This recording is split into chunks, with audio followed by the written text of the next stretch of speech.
What up, y'all? Babylon 5 Podcast. It's your boy, Jermaine Event. How are you guys doing? This is episode 200, ladies and gentlemen. We've made it to episode 200 weeks in a row of this thing right here. If you guys have been here for 200 weeks straight, you guys deserve like a medal or something, man. I appreciate you guys for being here. Shout out to any of the new subscribers, new to the channel. If you don't know, if this is your first time, this is the Babylon 5 Podcast, where we mainly focus on combat sports, the UFC, but I'll talk about whatever I feel like talking about at whatever moment. But it seems like most weeks I just want to talk about MMA. And that's fine. That's lovely. I'll always do as I feel is best for the podcast, ladies and gentlemen. But this is episode 200. Yeah, that's it. I don't have anything prepared for. This is my favorite moment over the last 200 episodes. Maybe that would be more of a 201st episode or some shit like that. I don't know. I don't be having time like that. But yeah, it's episode 200. Welcome to the Babylon 5 Podcast. We are going to talk about UFC Fight Nights Cannonier Vettori Cannonier, aka UFC Vegas 75. We're going to talk about that fight and other fights on that card. You know, we're not going to just not talk about my boy Arman Tsarukyan.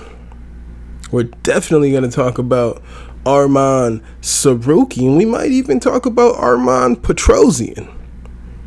Might even talk about Arman Petrosyan on this podcast. But of course, we also are going to talk about UFC Jacksonville, UFC on ESPN. Next week, we have a early card. It starts at about, 11?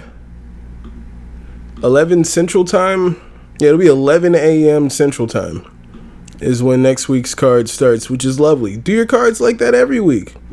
Start your cards at 11 a.m. every week. And you got a happy camper out of Jermaine, ladies and gentlemen. You're going to have a happy camper out of Jermaine. I was going to talk about this whole Conor McGregor situation. Damn. It just hit me that I was like, I kind of wanted to talk about Jon Jones and Francis, but I didn't set it up in here and completely forgot about it until right now. But yeah, I was going to touch on the Conor McGregor situation. But there's just a lot of moving factors with this Conor situation. Like, I don't even feel comfortable. When the original story came out, I was like, who the fuck wrote this crazy ass script? This is wild. I'll just briefly touch on it here. If you guys have seen that Conor McGregor was at the Miami Heat basketball game in Miami in the finals. He did a skit where he punches the mascot, and he ended up actually sending the nigga in the suit to the hospital. Broke that nigga's face. But then some woman after the event, some woman claims that Conor McGregor. Well, this is her claim. I'll just touch on it briefly here. Her claim on Conor McGregor was that she was at the game, all right, and at the end of the game, Miami Heat security, right? She's suing Conor McGregor and the Miami Heat, and I believe the security company, the third-party security company that works at the Miami Heat basketball games, and she's saying the Miami Heat security came up to her and strategically, this is what it said in the report, strategically separated her from her friend and just like forcefully ushered her into a men's bathroom in the back. And then they closed the door on her. And she's just in the bathroom, right? This is what the story says. And then Conor McGregor pops out of the bathroom stall. And she's just like, oh my God, let me out of here. And he's like, okay, but after you do this, and she's claiming assaults happened, and she's being forced to stay there by Conor's security. Suddenly they were in the room. And she said she was able to escape by like a series of elbows. This small woman is claiming she just threw like 3 elbows to champ Conor McGregor, and that got this fucking incest coked out animal all over her, allegedly. When I read that part of it, I was like, you elbowed Conor off of you? You're small. Donald Cerrone couldn't even do that. I don't know. A lot of the story, nigga was already in the bathroom, popped out like a rapey Batman. I was like, whoa, this story seems crazy. Then the next day, or maybe a few hours later, TMZ drops the footage of Conor, the accuser, and her friend casually walking, holding hands to get, like, they're all holding hands, and they're casually walking to the bathroom, and then security, like, stands in front to stop other people from coming in the bathroom. And then later on in the day, TMZ dropped a video of Conor and the girl hanging out at a nightclub after the game. They was still kicking it after the game. So, worst case scenario, Conor is a piece of shit. You know what I'm saying? But I don't really want, other than just speaking on the information that's been put out there, I don't want to like go too much into it. But it sounded crazy to me. If I have an opinion on it, it doesn't matter. You know what I'm saying? The facts are mattered. If he did this, then he deserves to be punished. He deserves to be apprehended if he did these things. But if he did not, the same should happen to this accuser who's trying to slander this man potentially. Like, if these things did not happen, if she's just trying to make a quick buck off of this married man who she fooled around with because he's a millionaire, like, then that's crazy. She should probably be charged with this is like extortion if she's lying. But if Conor did these things, he's a piece of shit, and throw the book at that nigga at that point. Throw the book at that nigga, if that's my opinion on the situation. But if you guys want to follow this podcast on Instagram and Twitter, it's at Babylon5Pod. You guys can email this podcast at Babylon5podcast@gmail.com. If you guys would like to follow this podcast on Twitch, head on over to twitch.tv/Babylon5. You guys can cop some merchandise by heading on over to teespring.com/store/BOFpod-shop. And lastly, don't just be my Niji, be my patrons. Head on over to patreon.com/Babylon5Pod, and you can be my patron today, ladies and gentlemen. I'd appreciate it so much. And if you guys are here to hear about the fights, all right, last night we had UFC Fight Night Vettori Cannonier. My pick last night was that Vettori was going to overwhelm Jared Cannonier with his cardio, with his wrestling, with his volume of strikes. I figured he'd be all over him. And when the night came, ladies and gentlemen, it was the other way around. All right. Jared Cannonier came very close to finishing Marvin Vettori last night. Marvin Vettori has never been finished. And at the end of the second round, it was like, whoa, like, I don't think he's going to survive this. He looked so bad. He looked completely gassed out. He was getting beat up, and it just continued from that point on. He was just getting his ass beat in there. Jared Cannonier I think he had like 3 takedowns, He's not known for his takedowns. Vettori's known to take people down. And Vettori went for one takedown in this fight, and he got it. Otherwise, he's getting pieced up in the stand-up, getting hurt repeatedly by Cannonier. And he wasn't grappling. He was choosing not to grapple. Wasn't trying to initiate clinches. Because in space, Cannonier was just lighting this boy up. In the first round, Cannonier got hurt early, and it seemed like Vettori was going to finish him. Like, maybe within the first 2 minutes of the fight, it was a big dramatic moment. But after that point on, Cannonier, like, it was the Cannonier show from that point forward. Cannonier at 39 years old, 10 years older than Marvin Vettori, just beat the shit out of him. He looked better than he has in that octagon this entire time. Looked better than he's ever looked in the octagon at 39 years old, man. He looked great. Went all 5 rounds. Didn't look tired at all. He's just got insane cardio, and he's somehow improving. Looking better at 39 years old. So my hats off to Jared Cannonier, man. I thought Vettori was going to put a pace on that boy. That boy put a pace on Vettori. Cannonier says he would like to either have a title eliminator fight for his next fight, or he wants to be the backup for Adesanya's next title defense. Cool with that. I'm not sure who Vettori fights next. I know he's like cool with Sean Strickland. He said he would fight Khamzat Chimaev, but I thought he was like kind of cool with Khamzat. I thought they all had like a whole text chain where they be just chatting all the time. That's what I thought was the case. But whatever. It's the fight business. You know what I'm saying? It's the fight business. But I don't know where he goes from here. He's 29, as they kept pointing out. So he's got a lot of time to improve, work on the mistakes of this fight here. But Jared was just all over this man. All over Vettori this fight.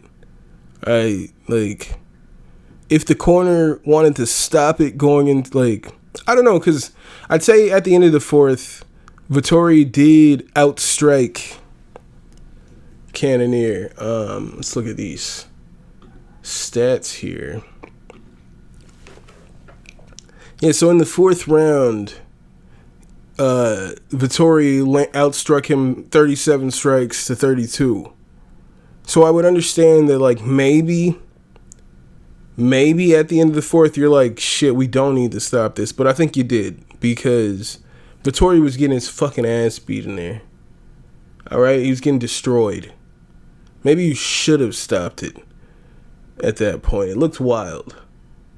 Vettori got destroyed. I did not see it coming like that.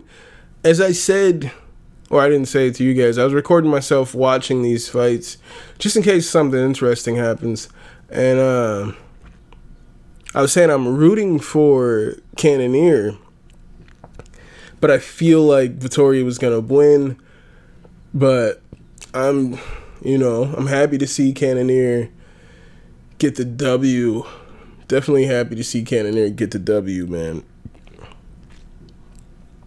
In the co-main event, you had Arman Tsarukyan defeating teammate Joaquim Silva. It's funny because his teammates call him Joe, but the commentators were pronouncing it Joaquim. So it's just, I don't know. It's like, what do you call it? Doesn't matter. Anywho. Arman Tsarukyan defeats teammate Joaquim Silva via third round TKO, but Silva made a great account of himself, almost finished Arman. Had Arman on skates. My boy was out there dancing. Dance monkey, dance monkey, dance monkey, oh.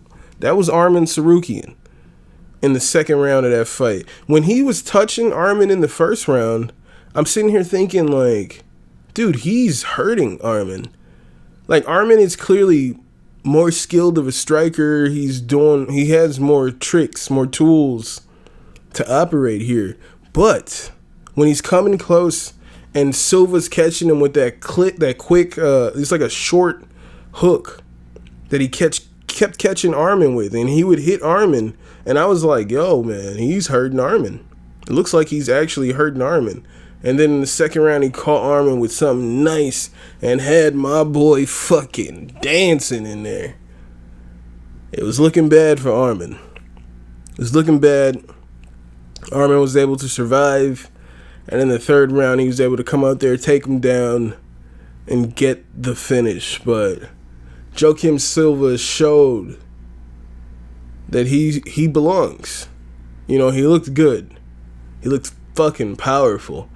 Like, the sides of Arman Tsarukyan's face were, like, swelled up and cut. Like, everywhere that Joaquim hit that dude, it was, like, swelled up in a way I've never seen before. I've never seen a fighter look like that before. That dude's got some power. I found this on the web. I don't know what that's. That dude's got some power. So, yeah. I don't know what happens to him here. Like, nobody expected him to beat Arman Tsarukyan, but he looked great. All right? He looked great in there, and he almost upset Arman. It's a really good fight.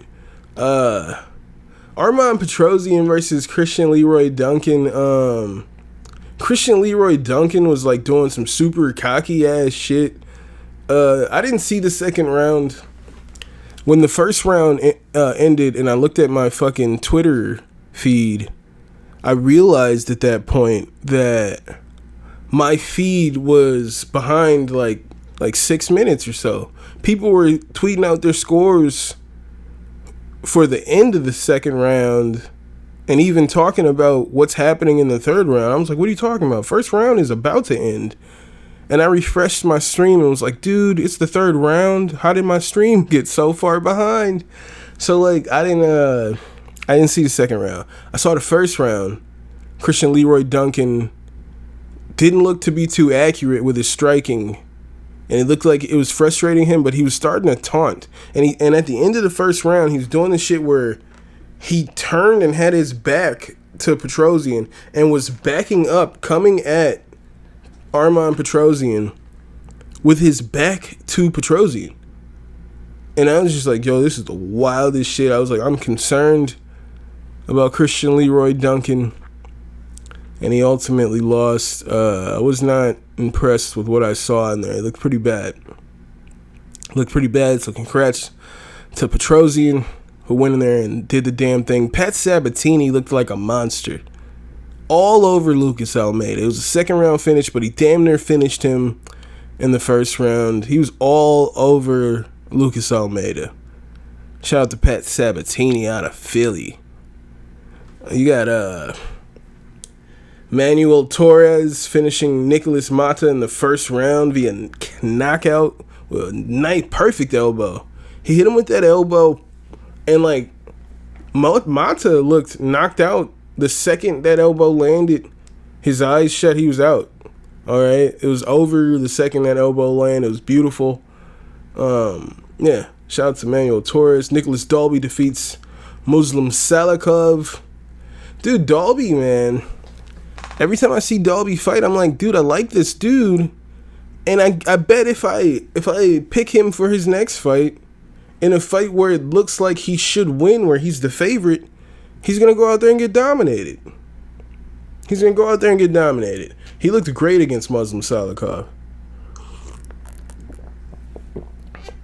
He looked like he was in the wrong weight class. Or at least like him and Salikov were, I don't know, Salikov had gigantic arms. But Dalby's a huge person, man. This whole weight bully thing is real. But congrats to Dalby.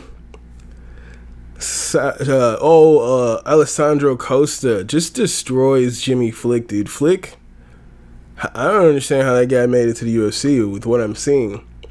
I don't understand it. He looks pretty bad in there. Kyung Ho Kang gets a rear naked choke over Christian Quinones. in the first round. Pretty interesting. Carlos Hernandez versus Denise Bondar went to decision, technical decision. Was originally a knockout victory for Carlos Hernandez. But then via the replay, they're saying that when Carlos Hernandez slammed Dennis Bondar to the ground, Carlos Hernandez's head clashed with Bondar's head. So they're saying the headbutt, well, it looked clearly like he was out after the headbutt. So that when the heads clashed, it knocked Bondar out. So that rescinded the knockout and sent it to a decision. But Carlos had been winning that fight already, so it was unanimous decision for Carlos Hernandez. Would have sucked for him if Bondar was winning the fight and then that happened. And then it went to decision and they gave it to Bondar. That would have been crazy. But whatever, the right man won that fight. Teresa Bleda defeats Gabriela Fernandez. Fernandez has no idea what to do if she gets taken down, and she doesn't seem to be too prepared to prevent that from happening. So she's definitely got a lot of work to do there. She doesn't know how to get up at all. She just lays there pretty much. It's pretty weird.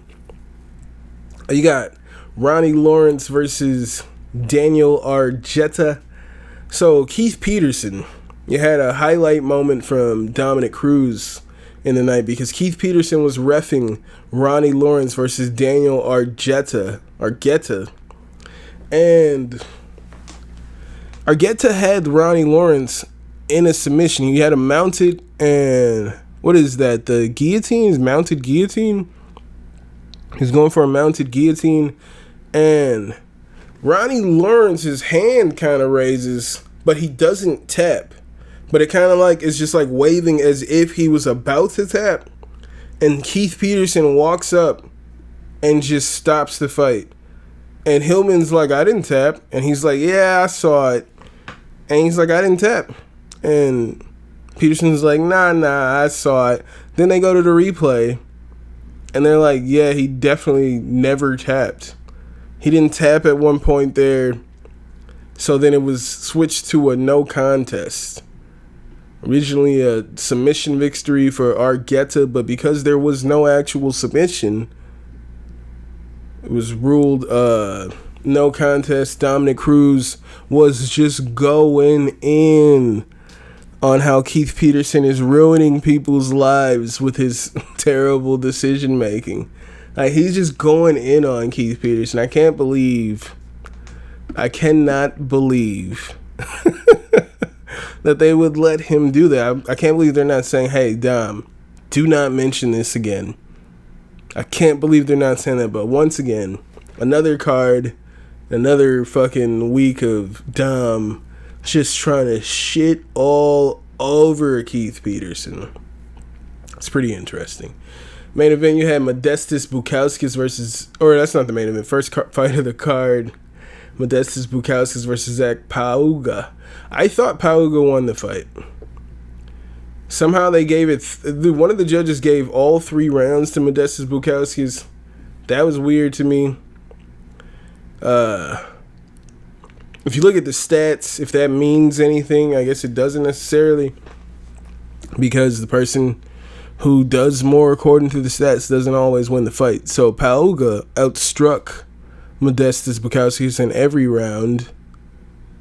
I feel like in the first round, Modestas was landing more of the powerful shots, but by the second round, Pauga was coming in there and was like really turning it on, really putting it on him, and he was like getting hit but still coming forward, and then like he was the one that was really putting it on Bukauskas. So I did not agree with that decision at all, but unfortunately that's just how things happen sometimes, ladies and gentlemen.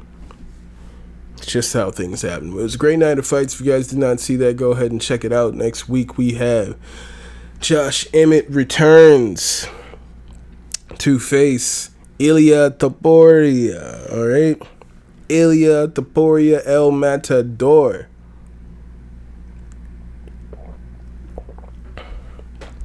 What is this? I'm gonna do this live. I don't know what this is. Oh, it ain't nothing. Anywho. Josh Emmett versus Ilia Topuria. It's interesting because, well, this fight's out of Jacksonville. It's pretty interesting because these men, they have a lot of power. They're known to knock a nigga out, if you will. The part I was going to say is interesting is the fact that Ilia Topuria is usually the shorter guy in there. And he's going to come in there with a 1-inch reach advantage for the first time. But these guys, man, they're just known to fucking throw him. This fight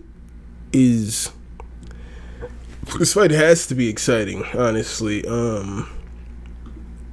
Given how these two gentlemen roll, this fight could be very interesting.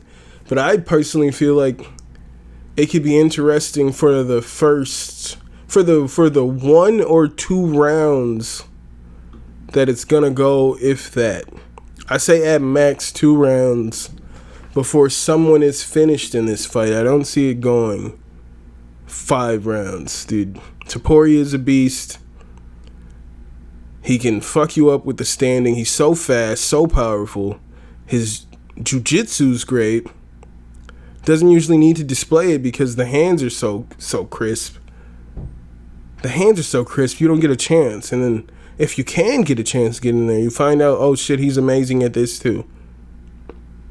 I'm definitely going with El Matador. Going with the Matador.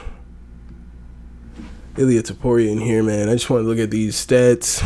As I said, Ilia Topuria coming in with a 1-inch reach height advantage, but with a 1-inch reach disadvantage to Josh Emmett. But I think like what's most important here, outside of like the age factor, you got Ilia Topuria, born in January 21st, 1997. Josh Emmett, born March 4th, 1985. 1985. Huge 12-year difference in age here. And Ilia is just young. He's about to come in hot. All right. He's undefeated. He's got that momentum. And yeah, I'm gotta roll my boy. But as I was saying, the thing that I think is most interesting here, if you look at the strikes landed per minute, or most importantly, the accuracy. So Josh Emmett lands at a 37% clip, while Ilia Topuria lands at a 49% clip. So basically half of what he throws at you is going to land. Very accurate. And the defense or whatever, pardon me, looks to be the same here at 62%. But it shows that Josh Emmett absorbs about 4.5 punches per minute, while Topuria absorbs about almost 3 per minute. So it says the defense is pretty much the same, but as I'm saying, Josh Emmett absorbs more per minute. He's a lot older. We'll see what happens in here, man. But everything in here to me tells me that Topuria is going to win this fight, man. I think to beat Topuria, to really give that man some trouble, you got to be like the Jai Herbert or something, where you're taller than him. You have these other physical advantages, because that dude's just going to be too fast and too skillful for someone his size to just step in there and think it's going to be sweet. I don't think so. I don't think so at all, ladies and gentlemen. Another interesting fight on this card I'd like to talk about. Macy Barber. All right, we got Macy Barber taking on Amanda Ribas. And I was on I was on the train. I was on the bandwagon for both of these ladies at some point. But at this point, I'm basically soured on the both. As you see, the favorites here, Amanda Ribas, slight favorite, minus 175. Maycee Barber, plus 145 underdog. I feel like, I first feel like Tapology needs to update their information, because Maycee Barber does not train out of right here in Milwaukee, Wisconsin. She used to train here in Milwaukee, but she, I believe, trains in Sacramento with Uriah Faber and Corey McKenna. They post online all the time like they're best friends, and they just go and do everything together. She trains out of Sacramento. Tapology, get at your boy if you need people to be out here updating your information. I'll do that job, because I'm on your website pretty much every day. But as Ribas is the favorite here, I feel like she is for good reason. She should have a huge advantage in the grappling aspect. I almost want to say they're kind of even in the striking, where I'd give Maycee just like the slightest of edges. But Ribas has looked a little better. Like when I went and saw her fight, who was the last person she fought? I can click it right here. Fuck. I think it's like another Amanda.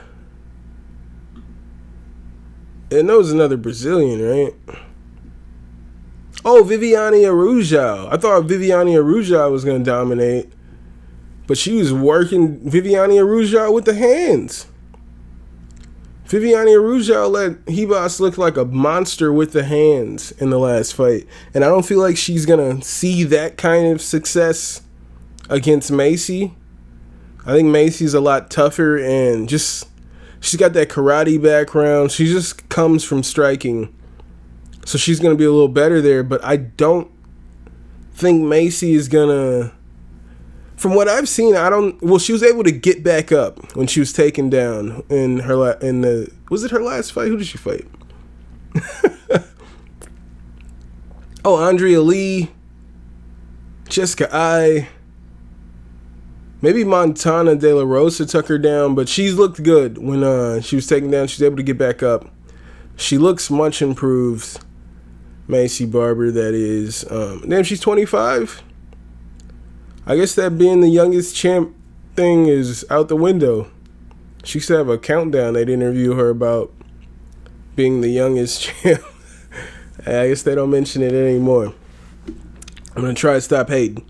But, yeah, I'm definitely going to have to go with Ribas in this one. I think she just, that grappling, like, advantage there, I think it's just going to be too much for Maycee Barber. But I'm just hoping for a good fight. Dude, another fight on here. Brendan Allen versus Bruno Silva, dude. I'm excited for this fight.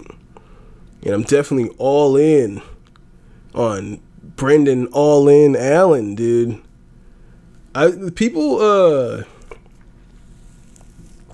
seem to be pretty high on Bruno Silva. I thought he looked really good in his last fight. That's the best I feel like I've seen him look.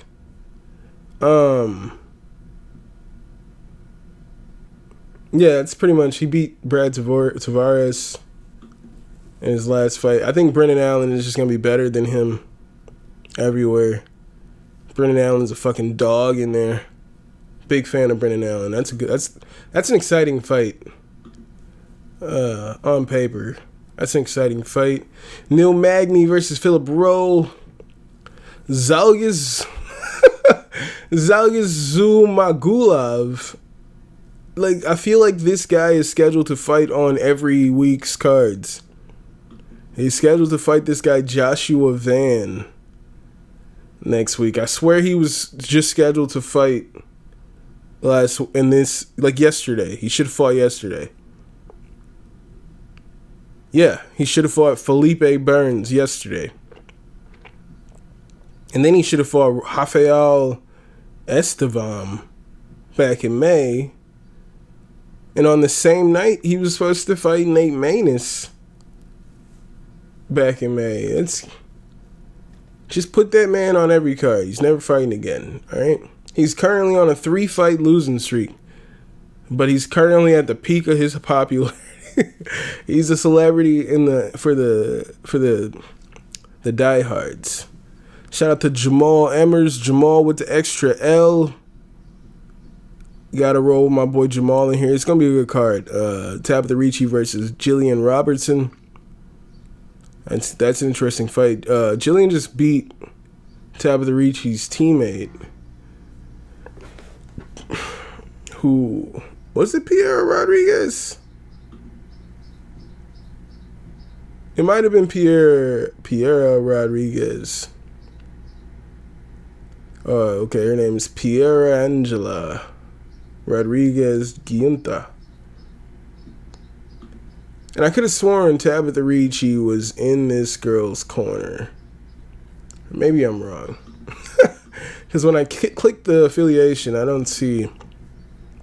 But I could have sworn. No, I don't know, as I'm saying, Tapology doesn't necessarily always have the most up-to-date information. So she is fighting. I know when they announced the fight like the next day, that Tabitha Ricci was in the corner of the girl that Jillian Robertson beat.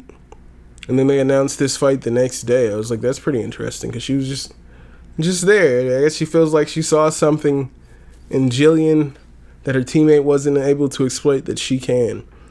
But yeah, these are going to be some good fights next week, man. 14 fights scheduled with Zalgis on the card. I guess we're automatically going to get dropped down to 13. Let's hope it doesn't drop down to 12. But if it does, that's better, because your boy is going to be at work until about 12:30.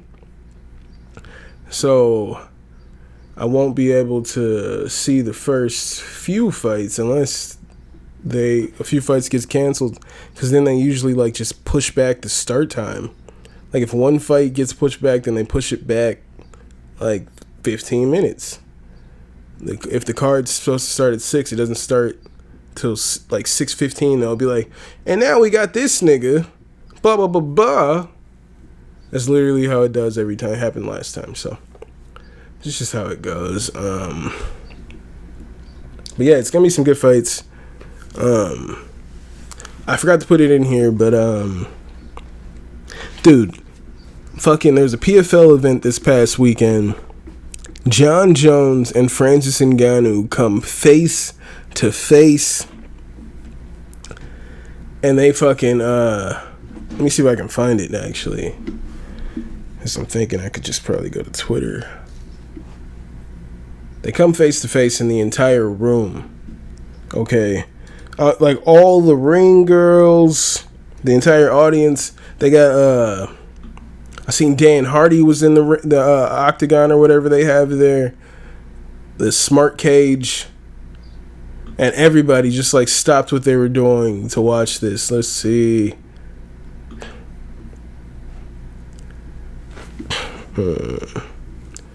Yeah, let's see. Scene 3. Let's see. She made us drinks. Alright, let's see what these niggas is talking about when Jon Jones and Francis come together.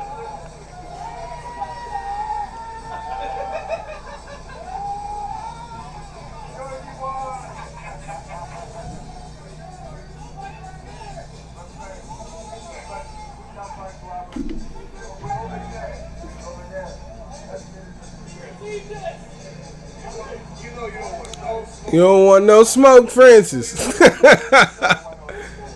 Francis is like, I want all the smoke.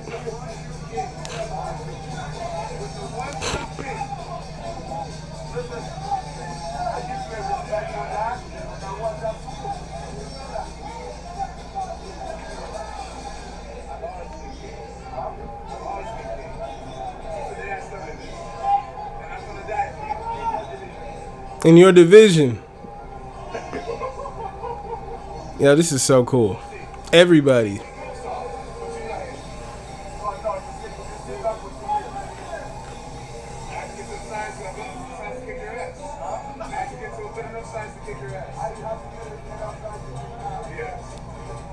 That took you 3 years, huh?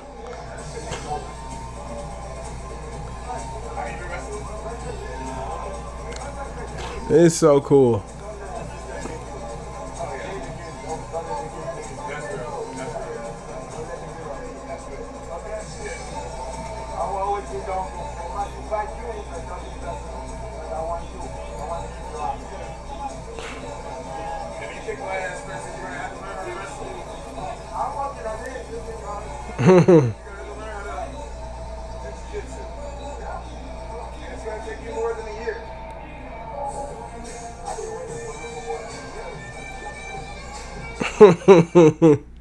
Hell yeah. Hell yeah, that shit gives me goosebumps. Gives me goosebumps, and it pisses your boy off because we'll never see that fight. It'll never happen. Especially where we're at. But that fight, oh my god, I want it so bad now. There's no other fight I want more than that fight right now. They faced off at PFL. Jon Jones wearing the PFL shirt. And this is the one fight I want, and we'll never see it. Best chance we get at having this fight is if right then in that video, Francis just steal on him. Nigga, fuck all that. Oh, it's easy to talk from across the street. Nigga, I said cross the street. Bah! Steal on that nigga. Then cross the street, John. Cross the street. Damn, that moment got me hyped. That's a good ass moment, but it's a fight we'll never see.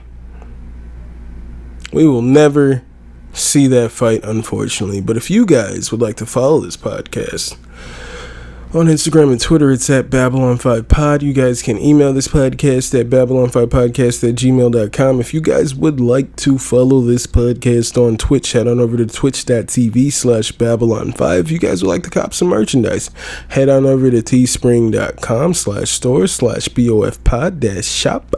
And lastly, don't just be my niggy. Be my patrons. Head on over to patreon.com/Babylon5Pod and you can be my patron today. Thank you guys so much for being here for the 200th episode. Yeah, as I said, it doesn't really mean anything other than this is just the chronological order. It's number 200. So thank you guys for being here for 200 weeks. If you've been here, you're the man. I'll buy you a cookie if you want. Let me know your address. I'll order Insomnia for you niggas. And I appreciate you guys so much. All my new subscribers, all my old subscribers, new gods, old gods. Thank you guys so much. Hope you guys are taking care of yourselves and each other. And I'll see you when I see you. I'll holla.